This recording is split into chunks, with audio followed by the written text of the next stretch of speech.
Can you tell us what exactly is happening? We understand the governor was there earlier today. Okay, according to the governor of Lagos State, Babajide Sanwo-Olu, he gave an update saying 21 bodies have been retrieved from the site. 9 have been taken to the hospital, 6 still receiving treatment, and 3 have been discharged. Although earlier this morning around 2 a.m., NEMA National Emergency Management Agency said they had exhumed about 22 bodies. And when we got here this morning, there were 2 more bodies we saw being taken out of the rubbles, making it 24.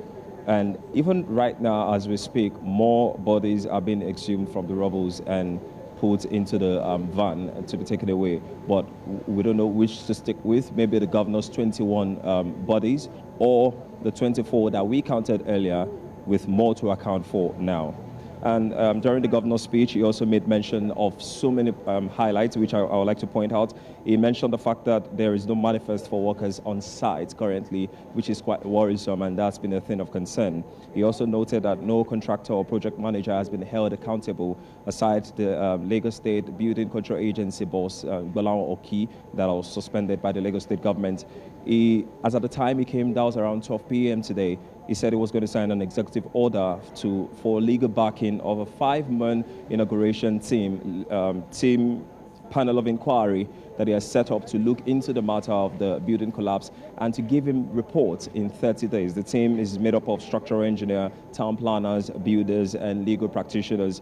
And he has also set up a medical center whereby the relatives of the victims can give information, descriptive information about the victims that they feel were also involved in the incident. He assured that the people, because the victims' relatives came earlier and said they were not given access to IDH or the General Hospital to see the bodies that were exhumed, and he assured them that they will certainly, he reeled out names of the survivors and assured them that they will be given access once autopsy is done on the bodies already recovered.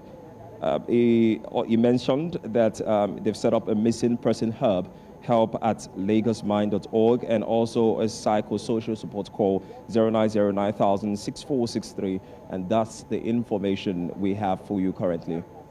Well, Neil, quickly here, because that occurred just a little bit past noon when the governor came to the scene.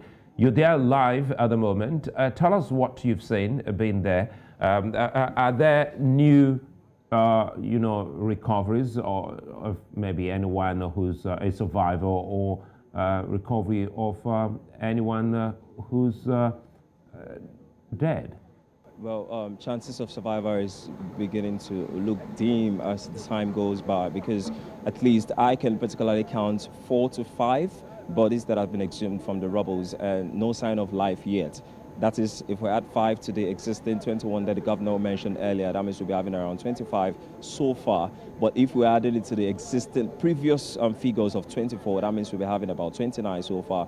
And the bodies keep coming in, they keep bagging them, and although they've allowed us, they've given us just strict, limited access to the site scene, but we can see from afar the body's been taken and bagged, and we can also smell the stench of how old, for how long the body has been underground. So far, there has been sympathizers have been on ground 24/7. More keep trooping in. Even relatives are still here, even at this time, trying to see and with their fingers crossed, hoping that their relatives are not part of the people trapped under the rubble. But sign of life is what I can account for right now.